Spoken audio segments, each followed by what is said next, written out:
On vous souhaite la bienvenue à ericlatour.com. Dans quelques instants, on vous parle de radio amateur. Il y a un club qui existe ici depuis plusieurs années, une centaine de membres quand même. C'est très actif. Et puis là, on est en formation pour obtenir des certifications en radio amateur. Bref, restez là, c'est fort intéressant. Mais d'abord, il est relativement jeune. Il a connu des épisodes un peu plus difficiles dans sa vie. Il a décidé de se réorienter sa carrière vers les arts, vers la BD. Il est BDiste. Notre invité, Joël Archambault.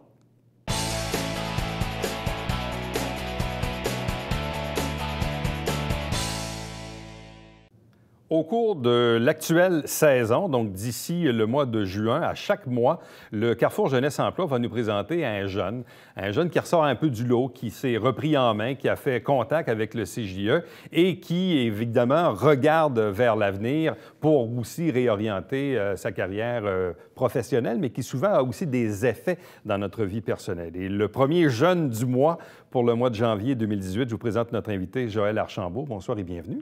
Bonjour, M. Latour. Ça fait plaisir. Tu as une histoire quand même assez intéressante parce que, bon, tu as quoi, 27, 28 ans à peu près? 28, oui. 28. Je vais avoir 29 au mois de mai. Donc, tu es jeune, mais pas trop jeune non plus. Un jeune avec de l'expérience, c'est ça. Un jeune avec de l'expérience. Et là, évidemment, tu as cogné à la porte du Carrefour Jeunesse Emploi, mais c'est un organisme, de ce que j'ai compris, que tu connaissais déjà dans le passé. Oui, j'ai déjà fait affaire avec eux autres. Il y a bien longtemps, ils m'ont aidé à me coacher pour restituer des CV, autrement te présenter en entrevue ou l'orientation de carrière puis tout. Puis à un moment donné, bien, j'ai comme laissé ça de côté. J'ai comme trouvé un petit travail qui me plaisait bien. J'avais ma copine, aujourd'hui qui est devenue ma conjointe. Puis après ça, bien, j'ai eu des moments de ma vie qui étaient comme plus difficiles. Je suis tombé en dépression l'année passée. Puis bien, c'est plutôt c'est ça, l'année passée. Ouais. Puis j'ai comme recontacté le Carrefour Jeunesse. Je passais comme devant par hasard. Ça faisait 7 ans que je les avais pas vus. Puis j'ai fait un suivi. Puis après ça, bien, j'ai rencontré ma conseillère jeunesse qui m'a parlé du programme Espace Sésame. Et je pense que c'est une des affaires qui ne pouvait pas m'arriver de mieux dans la vie. Mais le déclic, il s'est fait comment? Tu dis, ouais, je suis passé devant. Je me suis dit, tiens, je vais arrêter. C'était conscient, inconscient? Qu'est-ce qui fait que tu as dit, moi, j'arrête puis je vais rentrer... Vraiment inconscient, mais c'est vraiment comme un feeling. Je me suis dit, qu'est-ce qui se passe de bon? Moi, aller voir qu'est-ce qui se passe de bon là-bas. S'ils peuvent m'aider, ils ont encore des outils pour qu'ils soient là. Puis, comme de fait, il y a encore plein d'outils. Tu peux aller là jusqu'à 35, 36 ans. Puis... Bon, de 18 à 27 ans, donc autrement dit, là, au sortir de l'école et dans les années qui ont suivi, qu'est-ce que tu as fait de ta vie? Pas grand-chose. J'ai fini mon secondaire à 20 ans. J'avais été aux adultes. Après ça, je me suis trouvé des job-ins dans des concessionnaires, puis dans des restaurants du genre Subway et compagnie. J'ai comme essayé de me démerder, comme on dit, mais j'ai toujours laissé mon côté artistique de côté. Pourtant, tout le monde savait qu'il était très fort, très développé. Ils m'ont dit, tu devrais pousser, mais je me voyais pas faire une carrière dans l'art. Aujourd'hui, je le regrette un peu, mais j'ai comme l'intention de me reprendre en main, d'une certaine façon, si on veut. Puis je suis très content. J'ai fait l'Espace Sésame, j'ai fait mon vernissage, un retour aux études. Je m'en vais au Collège Salette, justement, très bientôt. Je me suis trouvé un emploi chez Sheltoons aussi. Fait que, je pense que toutes les années qui sont à rattraper vont se faire cette année. Je suis très content, je suis très fier de moi. Ça m'a transformé. Parce que le côté artistique, est-ce que c'est quelque chose que tu avais développé ou que tu avais en toi? C'est un talent que tu avais jeune, adolescent, mais qui, pour toi, était peut-être pas suffisant pour en faire un travail, pour en faire quelque chose à temps plein dans la vie? Exactement. J'ai eu ça... J'étais très jeune, j'avais 3-4 ans, j'ai commencé à dessiner. Puis, tu sais comment c'est le moment, peu importe ce que tu fais, elle va toujours triper. Elle a toujours ramassé tous mes dessins dans des cartables, elle me gardait ça. Moi, j'étais comme, non, maman, regarde pas ça. Aujourd'hui, c'est des très bons souvenirs. Je peux voir mon évolution à travers de ça. Puis... ils m'ont toujours bien poussé, mais c'est ça. On dirait que je me voyais comme pas faire carrière là-dedans. J'ai comme pour la stabilité d'emploi ou est-ce que je vais manger mes bas pendant une couple de mois, comme des années. Mais évidemment, il faut que tu perds, il faut que tu commences en bas de l'échelle, comme n'importe quoi. Comment on devient BDiste? Ça prend de la passion, ça prend du temps, de la pratique. Ça prend des bons contacts aussi. C'est ça. J'ai appris par moi-même. Je suis un très grand fan de bande dessinée. J'ai une belle collection chez nous, que ce soit des Astérix, des Garfield, des Cédric, Kid Paddle, que ce soit aussi super-héros du genre Batman, Superman et compagnie. Faut que tu sois fan de ça. Là. Donc là, toi, tu arrives à 27-28 ans, tu cognes à la porte du Carrefour Jeunesse Emploi parce que tu les connaissais. Épisode un peu dépressif. Là, tu es là, tu dis OK. Et là, finalement, on te présente le projet Cézanne, qui est un projet orienté davantage sur les arts. Et de quelle façon on t'oriente à poursuivre dans cette voie-là pour ta réorientation de carrière?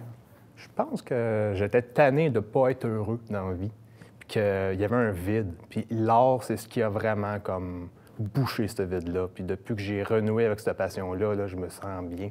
Que ça fait comme longtemps que je me suis pas senti Est-ce que rapidement, ta conseillère jeunesse a senti en toi que cette passion-là t'animait puis qu'il y avait quelque chose à faire avec ça? Oui, probablement. Sinon, on ne me l'aurait pas suggéré.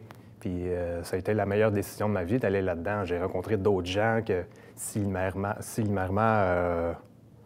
il y avait la même passion que moi ou il y avait les mêmes problèmes. Il y en a que ça doit être des problèmes de société ou de consommation, problèmes de santé mentale ou qui sont sans abri. D'une certaine façon, on venait tous se rejoindre à quelque part. On était devenus une petite gang, puis on était tous devenus très soudés. Et là, vous avez fait quoi durant, je ne sais pas, quelques semaines, quelques mois? Je ne sais pas comment... C'était du mois de juin jusqu'à septembre. Moi, je suis arrivé en juillet. Le groupe s'était déjà formé. Fait que, il a fallu que j'intègre un groupe qui existait déjà. Puis ça s'est très bien fait. Les gens m'ont très bien accueilli. Moi, j'ai dû prendre un peu de temps pour m'adapter. Je suis une personne qui est comme très introvertie. J'observais les gens, j'étais comme, OK, lui, il est comme ça, elle est comme ça. Et un coup que tu te dégênes, je me suis ouvert aux gens. Il y a quelque chose que je ne faisais pas dans le passé. Et là, durant ces quelques mois, tu as fait quoi au juste à l'intérieur du groupe? Toutes sortes d'affaires, du travail de soi, comme que je faisais dans le passé, comme comment faire un budget, comment faire son CV. Puis entre ça, on apprenait des styles d'art aussi. On a fait du graffiti, justement de la bande dessinée, de la peinture, on a fait des sculptures 3D. On a touché plusieurs sortes de médiums. Ça nous a comme permis un peu d'évoluer, de grandir là-dedans, de s'épanouir. Et quand tu es sorti du programme, est-ce que là, tu savais exactement ce que tu voulais faire? Tu savais à quelle porte aller cogner? Tu avais un CV en main? Tu étais vraiment, comme on dit, équipé pour foncer? Oui, avec l'expérience de vie, avec le vernissage aussi, de pouvoir présenter mes œuvres, puis les gens, ils aiment ce que tu fais, d'une certaine façon, c'est comme très valorisant.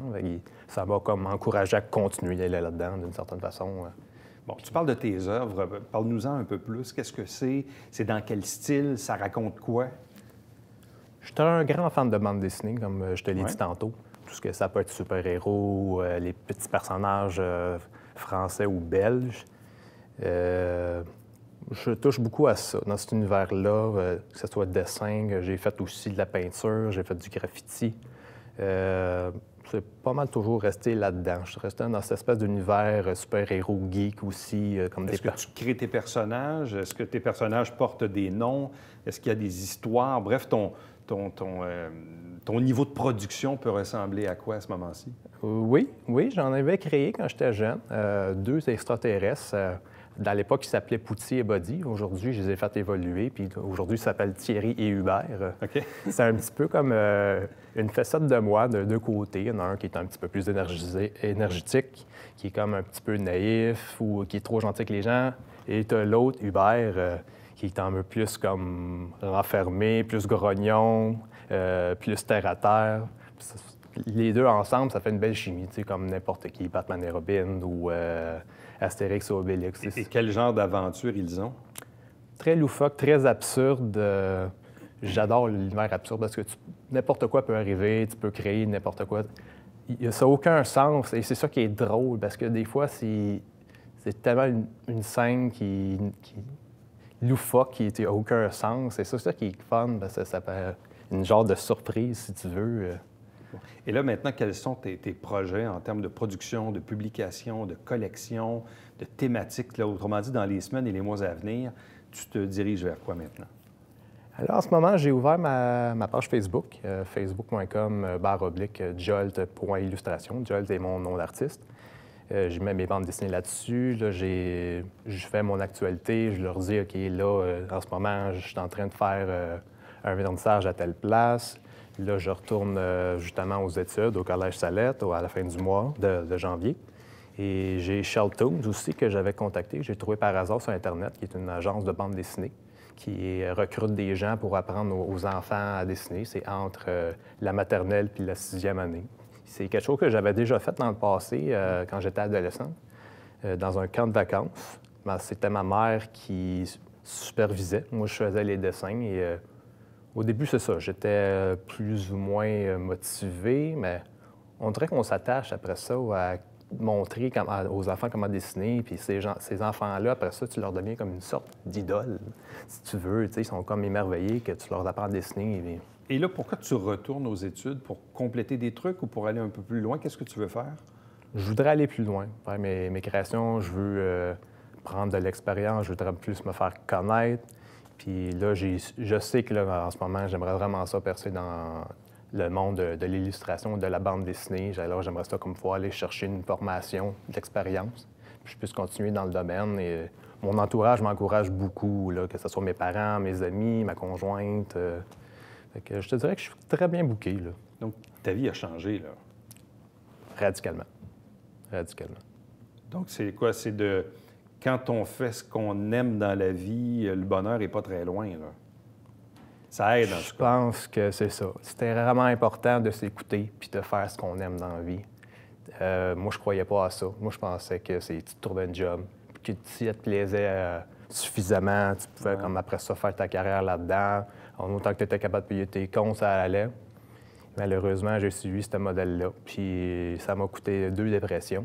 Puis ça m'a fait réaliser que, écoute, le grand, va-t'en de là, t'es pas bien. Retourne voir tes anciennes passions qui étaient l'art, justement. Ouais. Puis depuis ce temps-là, ça n'a jamais aussi bien été. Et quelqu'un qui peut-être regarde l'entrevue en ce moment puis trouve, hey, ça ressemble pas mal à moi. Disons, j'ai entre 18 et 35 ans, puis j'écoute son histoire, ça ressemble à moi. Tu conseillerais à ces personnes-là de cogner à la porte du Carrefour Jeunesse Emploi? Tout à fait, définitivement. Là. Eux autres sont là vraiment pour t'encourager, pour te coacher. Ils t'écoutent, sérieusement. Là, puis tu leur parles, tu t'ouvres vers eux autres. Après ça, ils savent ce qui est bon pour toi. Puis oui, sérieusement, là, si vous voulez être heureux dans la vie, écoutez-vous. Foutez-vous ce que les gens pensent. Suivez vraiment vos rêves. Si tu veux être heureux dans la vie, c'est très important. Je pense que c'était peut-être pas la job la plus glorifiante dans la vie, mais si tu aimes ce que tu fais puis que tu as le goût de continuer là-dedans toute ta vie, c'est ça qui est vraiment l'important. Joël, félicitations. Merci beaucoup, puis meilleure des chances pour la suite. Hey, merci, ça fait plaisir. Reste avec nous. Au retour, on vous parle de radio amateur.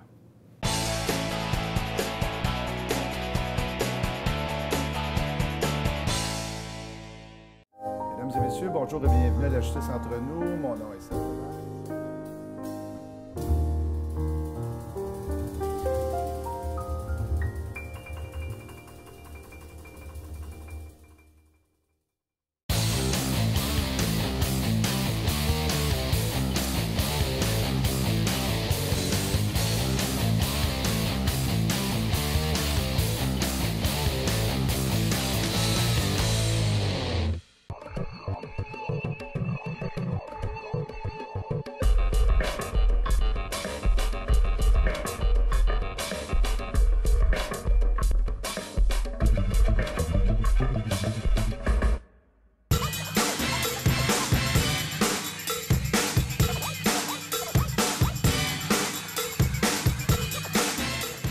Dimanche, 9h30, Télé Bingo, on vous attend.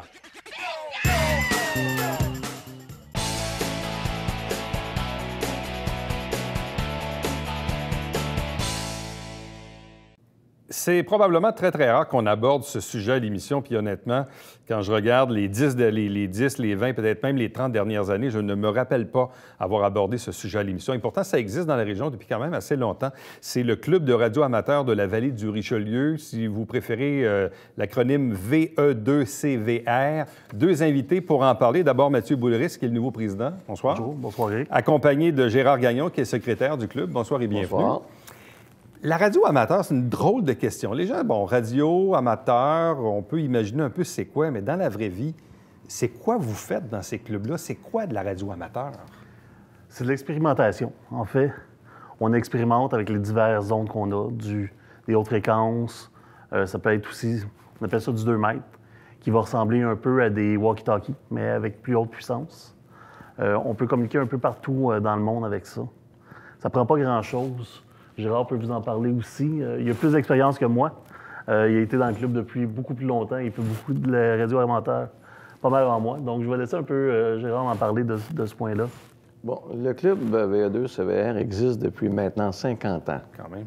Mais la radio amateur existe depuis le début du 20e siècle.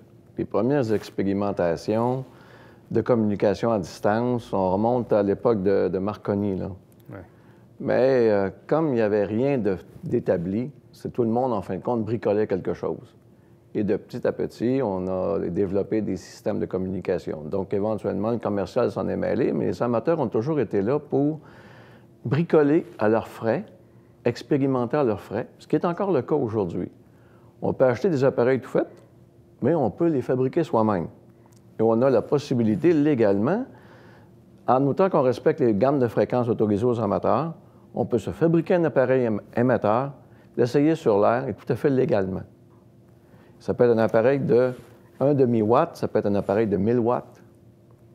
Et on se trouve à émettre quoi? Parce que, bon, on peut parler, les téléphones cellulaires utilisent des types de fréquences.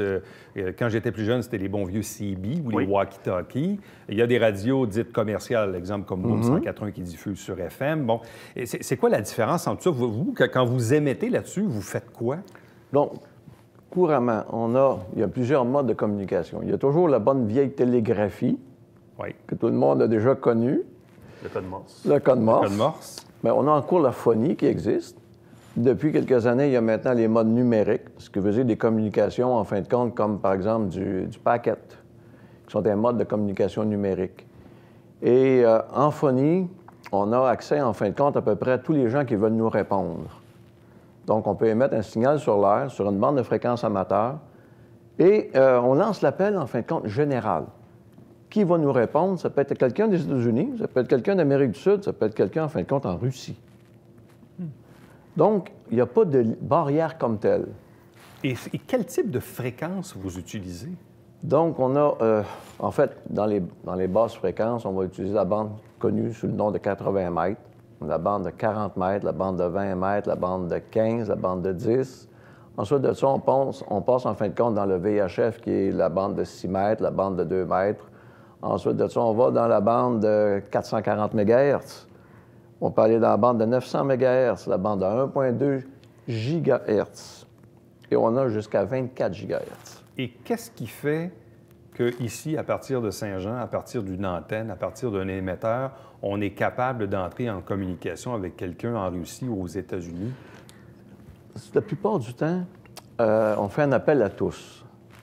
Donc, la personne qui entend notre appel peut y répondre. Mais ça veut dire que la puissance est quand même assez forte. Pas nécessairement. Non, ça prend une bonne antenne. Ça prend... En fait, l'antenne joue pour beaucoup sur la communication. Oui, il faut avoir un poste, mais mettons avec un 5 watts, avec une bonne antenne, on pourrait faire le tour du monde, on pourrait parler à quelqu'un en Australie. Ah ouais? Pas plus que ça? Pas plus que ça. Mais il faut considérer une chose. Les conditions de propagation, ce sont les conditions, en fin de compte, de l'ionosphère. Autrement dit, qu'est-ce qu'il y a, en fin de compte, au niveau au-dessus de notre tête dans l'atmosphère, qui fait en sorte que le signal peut rebondir plusieurs fois pour se rendre en quelque part.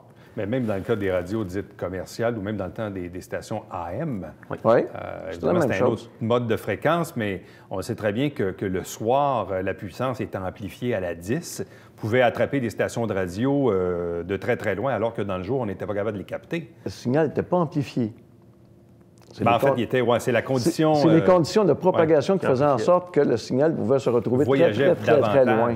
Mais même dans les stations FM actuellement, c'est un peu le même principe. Parce que parfois, selon les conditions, des fois, le plafond est bas, le plafond est gris. On a souvent l'impression qu'on entend le signal un peu plus loin qu'à l'habituel. Il y a comme une modulation, si on veut, dans le rayonnement de l'antenne. Ça doit être la même chose pour vous. En fait, les conditions météo n'ont rien à voir. Et ça se trouve être quoi? C'est les conditions, en fin de compte, de l'ionisation de l'atmosphère en haute altitude. C'est ça qui fait toute la différence. Donc, les aurores boréales pourraient jouer un rôle, comme quoi il y aurait moins de propagation dans ce temps-là. Ça va rentrer un peu en conflit avec les ondes. Il y a aussi le cycle solaire qui fait en sorte que l'ionisation de l'atmosphère se fait différemment selon les périodes sur des cycles de 12 ans. Qu'est-ce qui fait que vous vous êtes intéressé à ça? Moi, c'est une passion. C'est avec un de mes amis, on discutait. On voulait faire des contacts un peu partout à travers le monde. Puis on s'est dit, bon, c'est sûr, il y a Internet maintenant, mais pourquoi pas essayer une nouvelle chose? Donc, l'an passé, j'ai pris mes cours de radio amateur, justement la formation qu'on va donner à partir de la semaine prochaine.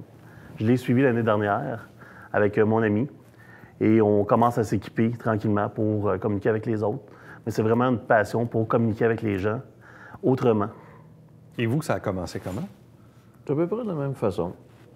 Quand j'étais jeune, les communications, ça m'intéressait, mais il fallait en ce moment-là trouver, suivre les cours, avoir la formation. Mais moi, ça fait quand même depuis les années 80. Et graduellement, tu développes des idées, tu achètes du matériel, tu bricoles du matériel. La possibilité, en fin de compte, de faire des communications de différents types, c'est permis aux amateurs, alors que le commun des mortels, qui n'a pas de licence, il ne peut pas dire « je vais jouer avec une radio ». Mais c'est ça, le plaisir, dans le fond, c'est quoi? C'est de bricoler l'appareil, c'est de faire des expériences. Parce que quelqu'un qui nous regarde pourrait dire, bien, si tu veux parler à quelqu'un à Russie, tu peux prendre le téléphone puis l'appeler, puis ça va marcher, là. Non, c'est vraiment bricolé. Mais c'est ça, là. Sauf que celui en Russie, tu vas l'appeler, tu as son numéro de téléphone. Oui. Tu sais qui tu vas rejoindre. Alors que si tu fais un appel à tous, tu ne sais pas qui va te rejoindre, à qui tu vas parler. Ouais. Et c'est, comme qui dirait, la surprise à chaque fois. Donc, ça m'est déjà arrivé de transmettre un signal à 5 watts, pensant que l'appareil était ajusté à 100 watts. Et c'est une station d'Ukraine qui me répond. Et on s'entendait comme là actuellement, là. Seulement avec 5 watts? Oh, seulement qu'avec 5 watts. C'est que quand j'ai terminé, j'ai fermé l'appareil, j'ai réalisé, c'était pas 100 watts, là, c'était 5 watts. Mais quand on fait de la radio amateur, on fait ça à partir de la maison ou si vous avez un local commun que vous utilisez, comment ça fonctionne? En fait, on a toutes des stations à la maison, la plupart des gens qui sont dans le club. Mais c'est sûr qu'au local même, c'est plus des... En fait, il n'y a pas de station. On héberge Raki, qui est le groupe québécois de radio amateur. Là, il y a des stations vraiment pour eux. Par contre, je pense que VA2 CVR n'a pas de station nécessairement au local. On n'a pas de station au local. Par contre, on a une roulotte maintenant, depuis environ 8 ans, où on a des équipements.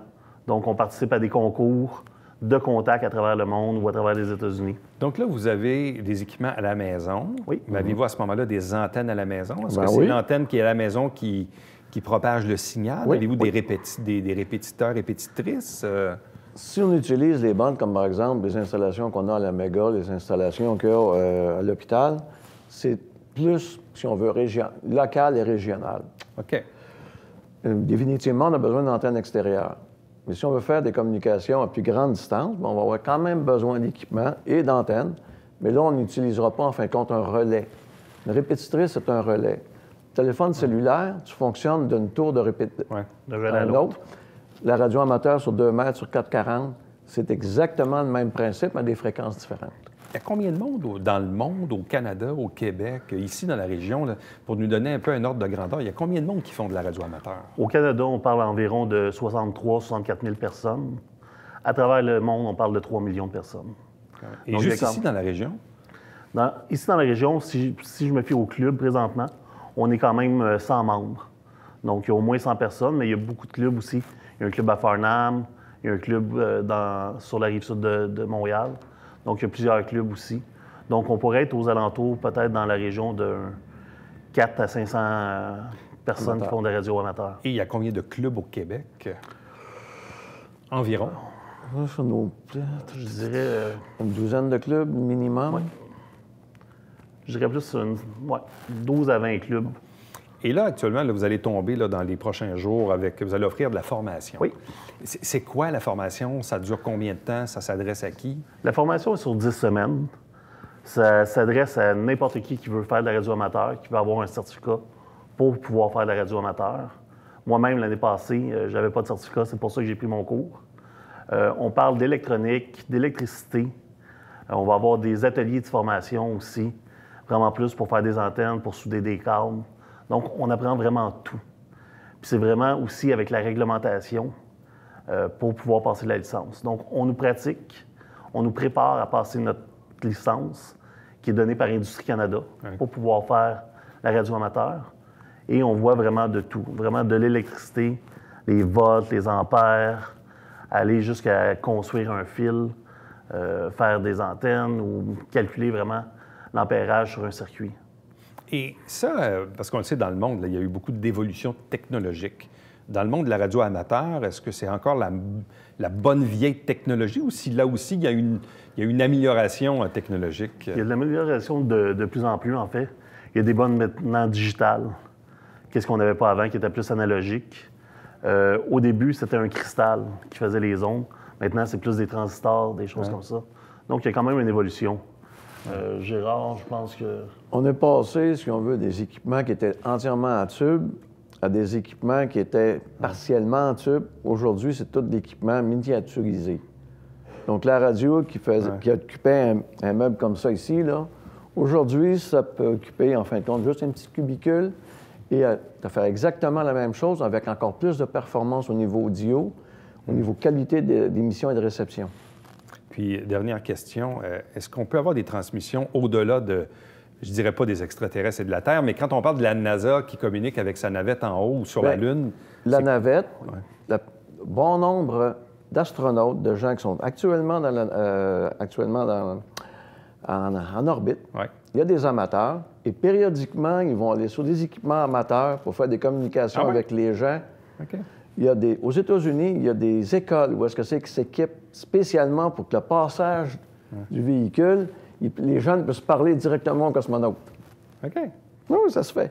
Et, je parlais de satellites, ça fait des années que les amateurs ont des satellites en orbite pour faire des communications par satellite. Et c'est toujours, en fin de compte, du travail bénévole. Tout à fait. Et il y a d'autres propagations que les amateurs peuvent utiliser. En fait, ils appellent ça du mount bouncing. Donc, on envoie les ondes sur la Lune pour revenir sur la Terre. Oui. C'est fort passionnant, fort intéressant. Donc, si la formation vous intéresse, contactez ces messieurs. Merci beaucoup. Merci beaucoup. Restez avec nous au retour, le Babillard quotidien.